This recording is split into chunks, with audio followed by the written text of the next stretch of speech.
We begin not with a battle, but with a feeling. A feeling of profound, unchallenged, and seemingly permanent victory. The year is 1991. The Berlin Wall, that great concrete scar that had divided a continent, was rubble.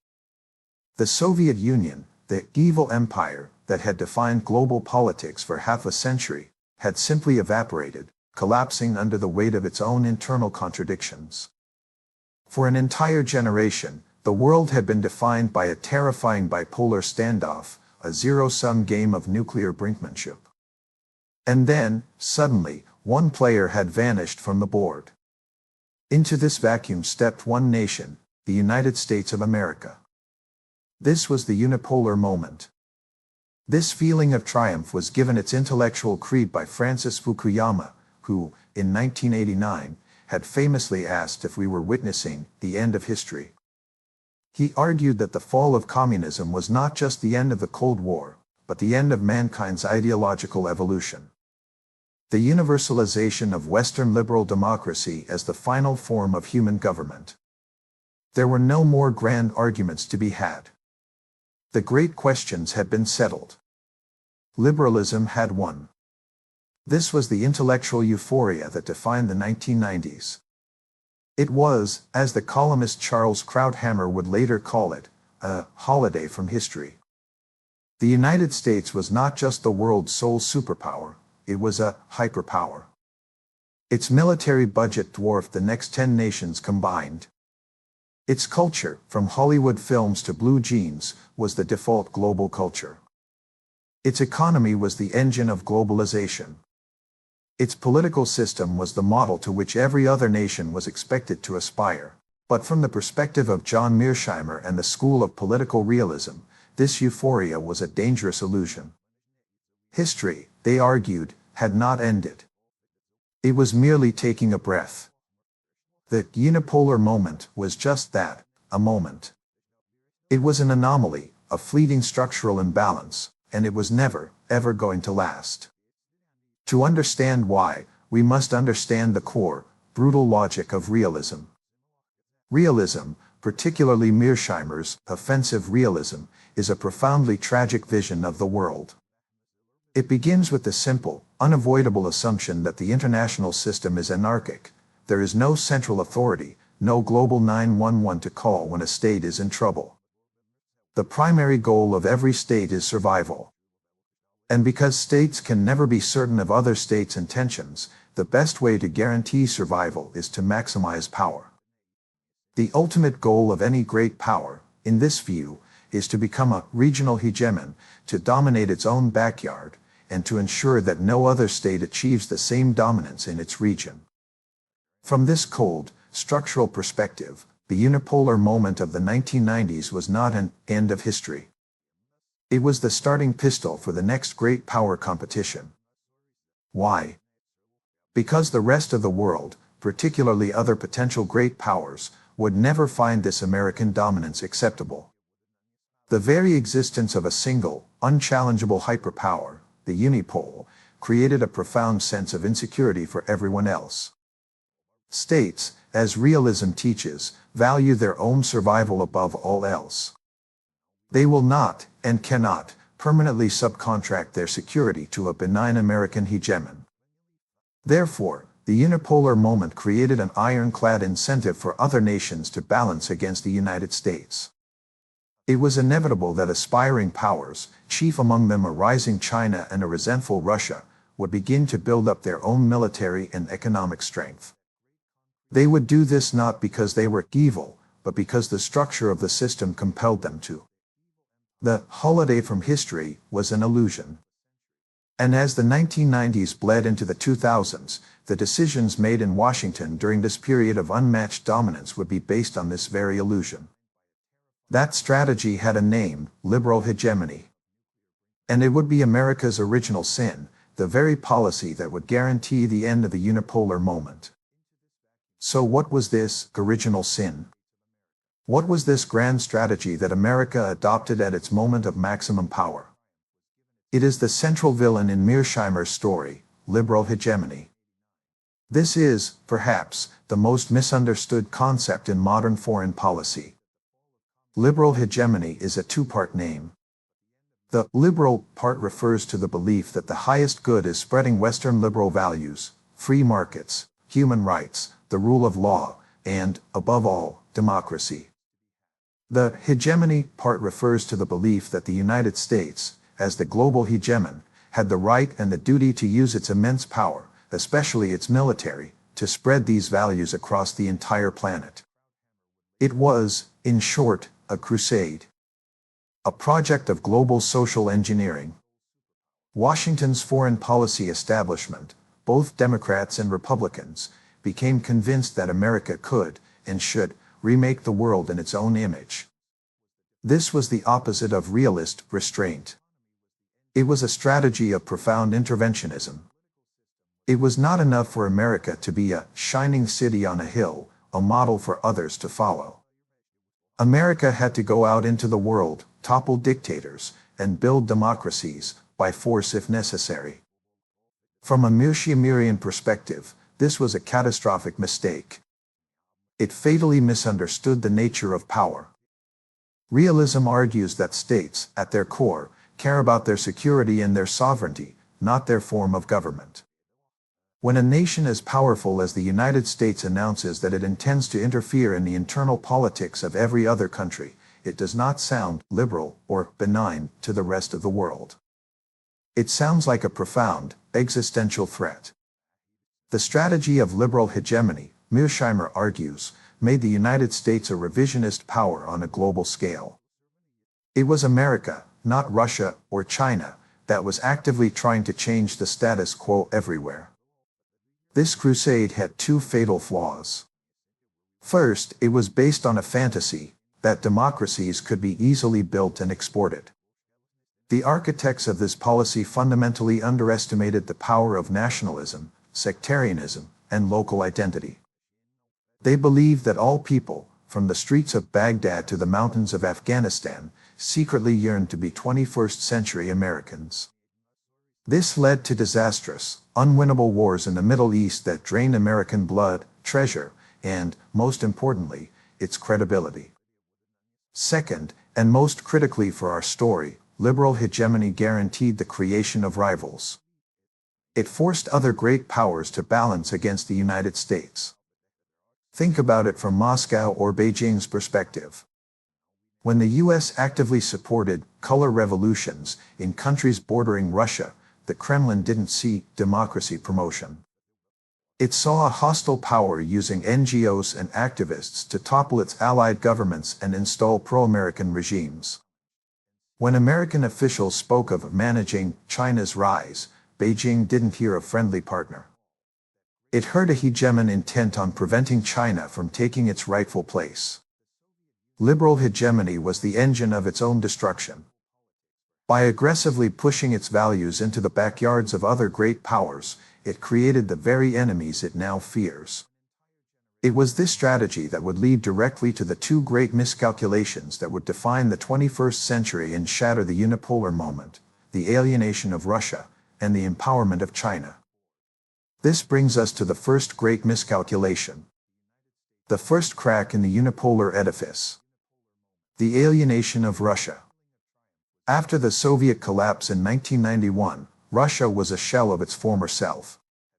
Its economy was in ruins, its military was disintegrating, and its global influence had vanished. It was in no position to challenge the United States.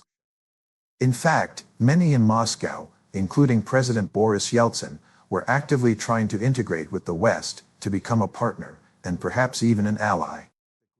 Washington was faced with a historic choice. As a realist like Mearsheimer would argue, the US should have seen a weak Russia as a strategic asset. The US had won the Cold War. The logical move was to ensure Russia remained a stable buffer state and to focus on the rising, long-term challenge, China. Instead, fueled by the hubris of liberal hegemony, Washington chose not to cooperate, but to dominate. The most potent symbol of this choice was the decision to expand NATO. NATO, the North Atlantic Treaty Organization, was a military alliance created for one purpose: to contain the Soviet Union. When the Soviet Union disappeared, NATO's original purpose vanished with it. From a realist perspective, NATO should have been disbanded. Instead, Washington's liberal interventionists saw it as a tool. A way to expand America's sphere of influence, lock in new democracies, and permanently rewrite the security map of Europe. In 1999, NATO expanded to include Poland, Hungary, and the Czech Republic. In 2004, it pushed further, absorbing 7 more countries, including the Baltic states of Estonia, Latvia, and Lithuania, nations that are literally on Russia's border. Mearsheimer and other realists at the time warned that this was a catastrophic error. They were not defending Putin. They were making a simple, structural point: you cannot take a military alliance, march it out to the border of another great power, and expect them to do nothing. To Moscow, this did not look like democracy promotion. It looked like encirclement. It looked like a hostile power breaking a disputed, but understood, promise not to expand eastward. It was a direct threat to Russia's core national security interests. George Kennan, the architect of America's original containment strategy, called NATO expansion the most fateful error of American policy in the entire post-Cold War era. Washington, high on the unipolar moment, ignored these warnings. They believed Russia was too weak to matter. They believed history was on their side. But they were planting the seeds of a future conflict. They were taking a defeated, potentially cooperative Russia, and systematically, relentlessly turning it into a cornered, resentful, and permanent enemy. The unipolar moment gave America the power to do this, but liberal hegemony gave it the desire. It was a choice, and it was the first great step toward ending the very order America sought to build. The first front in the multipolar world was about to be drawn, and America itself had drawn it. The breaking point was inevitable. The policy of NATO expansion was a ticking time bomb, and that bomb was set to explode in the one place Russia considered most vital: Ukraine. For Russia, Ukraine is not just another country. It is, in their strategic consciousness, an existential interest. It represents the historical and cultural heartland of the first Russian state, Kievan Rus. More importantly, it is a vast, flat, indefensible plain, buffer state that has served as the highway for every great invasion of Russia from the West, from Napoleon to Hitler.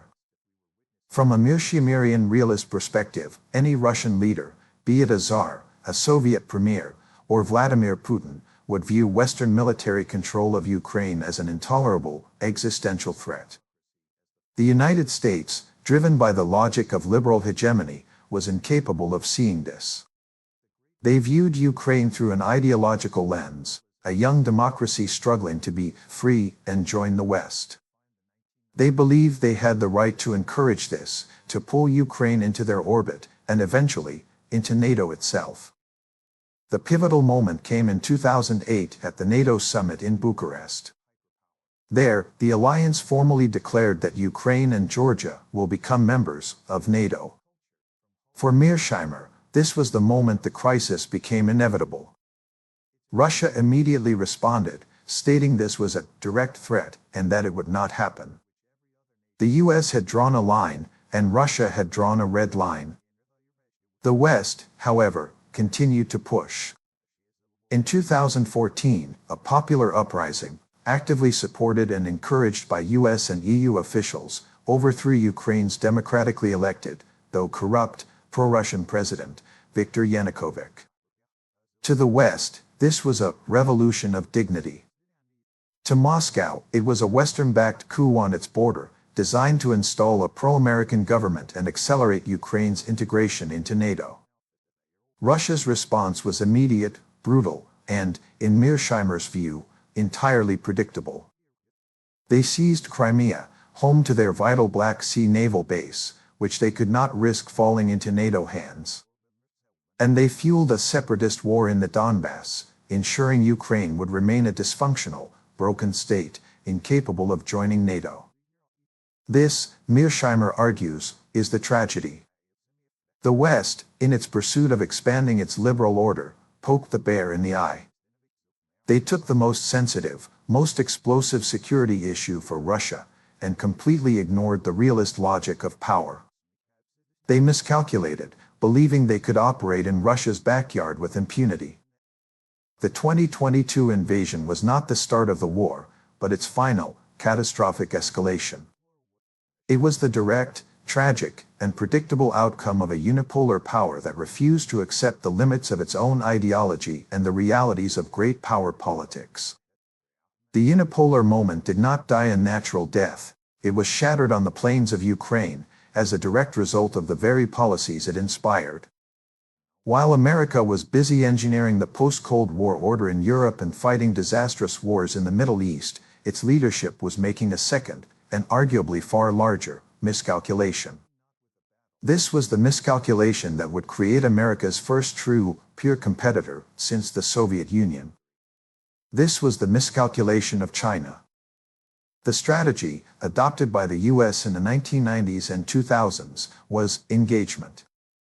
The logic was a pure expression of liberal hegemony.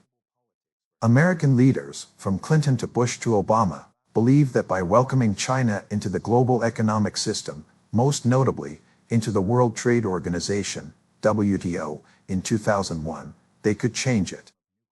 The bet was simple: if we make China rich, it will inevitably become like us. A wealthy China would develop a large middle class. That middle class would demand political rights, property rights, and freedom. The Communist Party would be forced to democratize. Economic engagement would lead to political liberalization. China would become a responsible stakeholder in the American-led liberal order. From a Mearsheimerian perspective, this was not just a mistake, it was strategic insanity. Realism teaches that what matters is not a state's ideology, communism versus democracy, but its power. By actively helping China build the most powerful economy in the world, the United States was, in effect, midwifing its own executioner. Mearsheimer's logic is brutal: a wealthy China is a powerful China. A powerful China is a dangerous China. It doesn't matter if it's communist or democratic.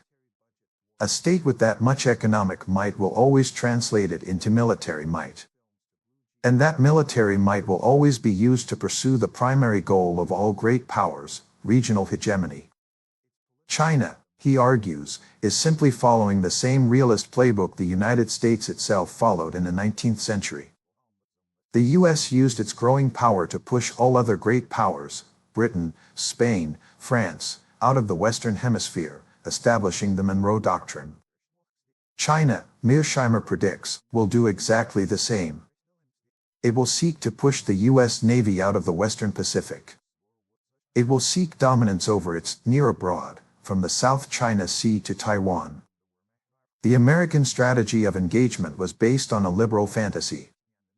The Chinese, however, were playing a realist game. They took America's money, technology, and investment, but they never for a second intended to become a responsible stakeholder in America's order.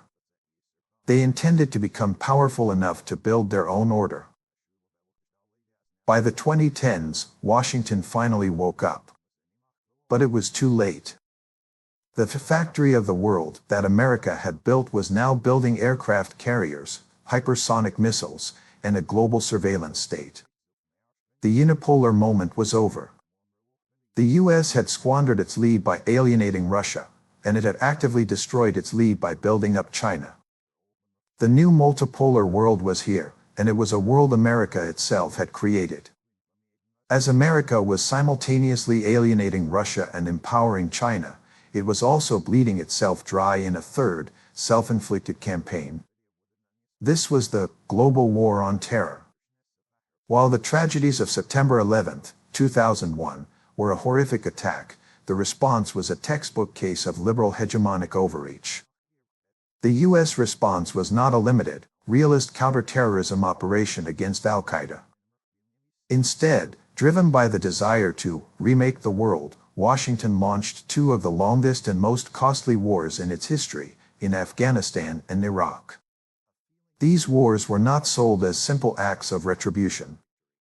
They were sold as grand projects of liberal social engineering. The goal, as stated by President George W. Bush, was to end tyranny in our world and spread democracy through the Middle East. From a Mearsheimerian perspective, this was strategic folly on a generational scale. First, it was based on the same flawed liberal premise as the engagement with China, the idea that democracy could be easily exported to regions with no history of it, deep ethnic and sectarian divides, and a powerful sense of nationalism. The U.S. believed it could topple a dictator in Iraq and a theocracy in Afghanistan and be greeted as liberators. Instead, it found itself mired in unwinnable insurgencies, nation-building projects that cost trillions and collapsed overnight, and endless sectarian violence it had itself unleashed. Second, and more importantly, these wars were a catastrophic diversion of American power.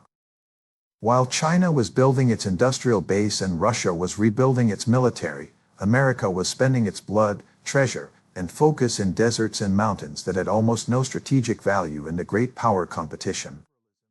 Mearsheimer argues that a realist state would never have done this.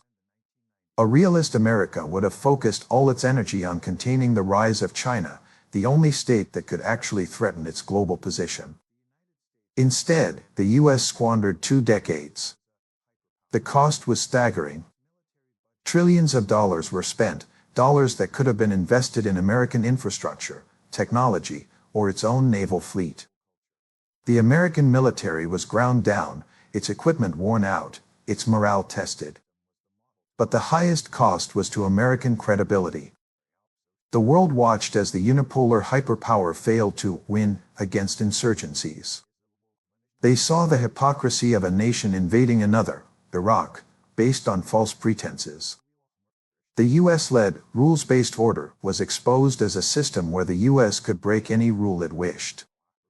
The unipolar moment wasn't just squandered by creating rivals, it was actively burned on the sands of the Middle East, a colossal act of imperial overstretch that left America weaker, poorer, and less respected than when it began. As the unipolar power bled itself in the Middle East and fixated on its failed European crusade, the world it had neglected began to change. The holiday from history was definitively over, and the new multipolar system began to take shape, exactly as Mearsheimer's structural realism had predicted. The first 2 poles were the ones America itself had cultivated. China, now a true economic giant, was no longer a rising power. It was a risen one. It began to translate its vast wealth into formidable military power, launching aircraft carriers, building a world-class navy, and dominating new technologies like 5G and artificial intelligence. It no longer hid its ambitions. Through its Belt and Road Initiative, it created a new economic sphere of influence, pulling dozens of countries in Asia, Africa, and even Latin America into its orbit, often using the very language of sovereignty and non-interference that America had abandoned. The second pole, Russia, was the one America had alienated. Cornered by NATO, Russia lashed out, first in Georgia in 2008, then in Ukraine in 2014 and 2022. But it also pivoted. Seeing the West as a permanent adversary, Moscow forged a no-limits partnership with Beijing. This was the ultimate realist nightmare for America, a nightmare of its own making. It had pushed the 2 other great powers into an alliance against it. Together, they represented a potent Eurasian bloc, controlling vast energy reserves, industrial capacity, and a nuclear-armed landmass. But it wasn't just about China and Russia. The unipolar moment's end also meant the rise of powerful regional powers. These states were no longer content to be mere clients of Washington. Turkey, a NATO member, began pursuing its own neo-Ottoman foreign policy, cutting deals with Russia one day and confronting Europe the next. Saudi Arabia, once a loyal U.S. dependent, began to look east, repairing relations with its rival Iran, and setting its own oil policy, often in defiance of Washington's wishes. India, a giant in its own right, began to practice a policy of pure multi-alignment, buying Russian oil and weapons while also engaging with the US Quad to balance against China. The system was no longer one sun, the US, with 190 small planets. It was now a system of multiple suns, each with its own gravitational pull. The multipolar world was back. And, as Mearsheimer warns, a multipolar world is inherently more chaotic, more complex, and more dangerous than any other. This brings us to the tragedy at the heart of Mearsheimer's work. The return of the multipolar world is not a cause for celebration. It is a return to the normal, brutal logic of history. And according to his theory, a multipolar system is the most unstable and dangerous system of all. Why? Because it dramatically increases the number of potential conflicts. In a bipolar world, like the Cold War, the logic is simple, if terrifying. There are two poles, the US and the USSR. Each pole is solely responsible for balancing the other. The rules are clear, and the stakes, nuclear annihilation, are so high that it creates a strange, perverse kind of stability. In a unipolar world, the hegemon is so powerful that balancing is impossible. Other states may buck pass or try to bandwagon, but there is no great power war, because no one can challenge the hegemon. But in a multipolar world, a world with three or more great powers, like the one we have now with the US, China, and Russia, the calculations become infinitely more complex. Alliances are fluid and dangerous. States are constantly sizing each other up, and there is a lethal temptation to miscalculate. This is Mearsheimer's core warning. In this new era, the risk of miscalculation is everywhere. Will China miscalculate America's resolve over Taiwan, believing the US is a paper tiger in decline, and launch an invasion? Will the US miscalculate China's resolve, believing it can push Beijing into a corner without a fight? What about Russia? What happens if the war in Ukraine spills over into a NATO country? In a multipolar system, states are more likely to chain gang, to get dragged into conflicts by their smaller, reckless allies. They are also more likely to pass the buck, hoping another power will do the hard work of balancing a rising hegemon, which allows that hegemon to grow too strong, as happened with Nazi Germany in the 1930s. The tragedy is that there is no solution to this. It is the structure of the system. The liberal dream of a peaceful end of history was an illusion. The reality is the return of the tragedy of great power politics. We are back in a world where war between the great powers is not just possible, but, due to the structure of the system, is a constant, looming threat. The new multipolar world is not safer. It is, by its very nature, a tinderbox. A direct consequence of this new multipolar world is the death of the rules-based international order. This phrase, a favorite of Western politicians and diplomats, was always, in Mearsheimer's view, a fiction. What did it really mean? It was the set of institutions, laws, and norms, the UN, the WTO, the World Bank, set up by the United States after 1945 and which it dominated completely after 1991. The rules were, in practice, what the United States decided they were. From a realist perspective, this order was never about rules. It was about power. It was an expression of American unipolarity. The US followed the rules when they were convenient, like enforcing trade disputes it could win, and ignored them when they were not, like invading Iraq without a UN Security Council resolution. In the new multipolar era, this fiction can no longer be maintained. The rules-based order is collapsing because the unipolar power distribution that underpinned it is gone. We see this everywhere. Russia, in Ukraine, has violated the most sacred rule of all, national sovereignty, arguing it is defending its sphere of influence, just as the US did for centuries. China has built and militarized artificial islands in the South China Sea, completely ignoring rulings from the international tribunals that are part of the order. It is creating its own set of rules, its own institutions, and its own sphere of influence. The rest of the world has noticed. Nations in the global south are increasingly rejecting the order, seeing it as a tool of Western colonialism.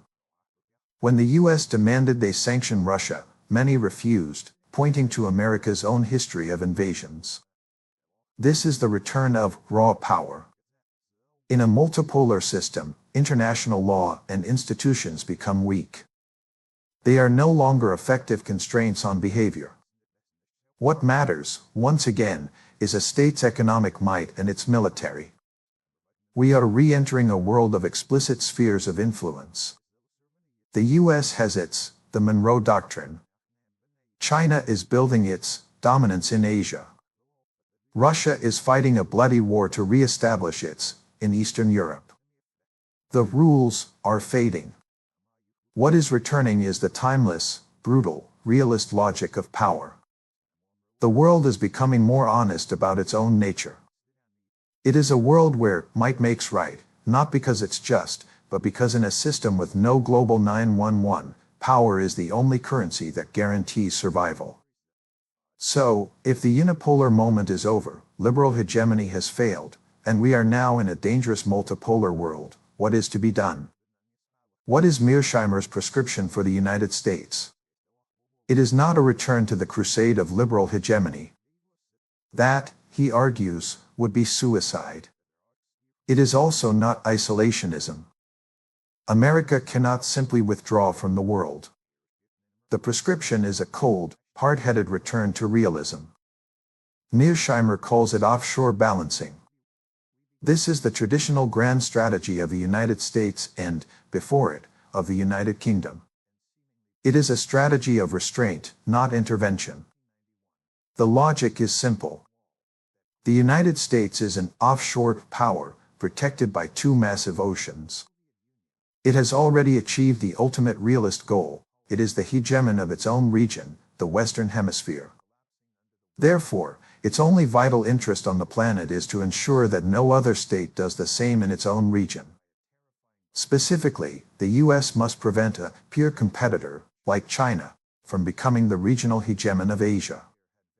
How does it do this? Not by fighting wars in the Middle East. Not by expanding NATO to Russia's border. And not by planting its own troops in onshore quagmires.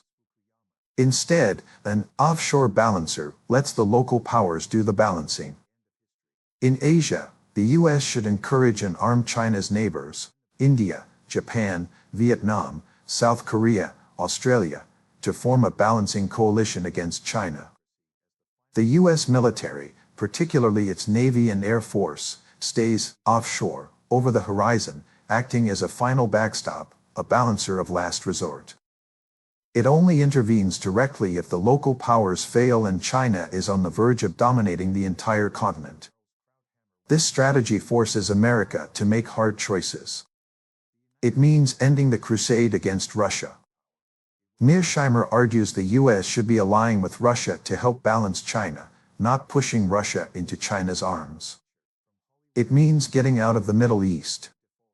It means accepting that the world is a tragic, ugly place, and that America's job is not to remake it in its own image, but to simply protect its own security and prosperity in a world of endless power competition. This is the final, sober, and deeply unpopular prescription. It is a call for America to abandon its sense of moral superiority, to stop being a liberal hegemon, and to once again become a normal, great power. It is a return to the logic of power, because in the new multipolar era, it is the only logic that will ensure survival.